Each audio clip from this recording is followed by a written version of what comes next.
দক্ষিণ আমেরিকা অঞ্চলের বিশ্বকাপ বাছাই শেষ হয়েছে গত মাসে। এই অঞ্চলের পয়েন্ট টেবিলের পঞ্চম দল হিসাবে বিশ্বকাপ নিশ্চিত করেছে 5 বারের বিশ্ব চ্যাম্পিয়ন ব্রাজিল। এখন লক্ষ্য বিশ্বকাপের আগে নিজেদের গুছিয়ে নেয়া। সেই লক্ষ্যে চলতি মাসে 2টি প্রীতি ম্যাচ খেলবে সেলেসাওরা। সেই 2 ম্যাচের জন্য দল ঘোষণা করেছে কার্লো আনচেলত্তি।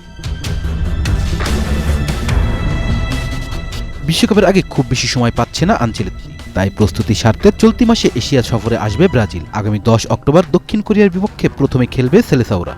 3 দিন পর জাপানের মুখোমুখি হবে 5 বারের বিশ্ব চ্যাম্পিয়নরা। ইতালিয়ান মাস্টারমাইন্ড আনচেলত্তি 26 সদস্যের স্কোয়াডে ডাক পেয়েছেন ভিনিসিয়াস জুনিয়র ও রদ্রিগো। চোটের কারণে এবারও দলে নেই নেইমার জুনিয়র। একই কারণে স্কোয়াডের বাইরে রাখা হয়েছে লিভারপুলের গোলরক্ষক অ্যালিসন বেকারকেও, পিএসজি ডিফেন্ডার মার্কিনিয়স ও বার্সেলোনার ফরোয়ার্ড রাফিনহাকেও।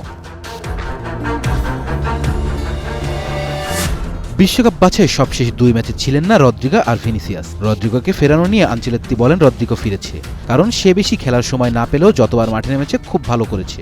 ব্রাজিলের অন্য খেলোয়াড়দের মতো তার ফিটনেসও ভালো। এই দলের জন্য সে খুবই গুরুত্বপূর্ণ কারণ সে সব পজিশনে খেলতে পারে। চোট কাটিয়ে লম্বা সময় পর দলে ফিরেছেন রিয়াল মাদ্রিদের ডিফেন্ডার এডমার মিলিতা। গত জুলাই বোটাফিগো থেকে নটিংহাম ফরেস্টে যোগ দেয়া ইগার জেসুসও ডাক পেয়েছেন আনচেলত্তির স্কোয়াডে। Rezwan Islam, B sports. Please subscribe our channel to get more information about Cricket World.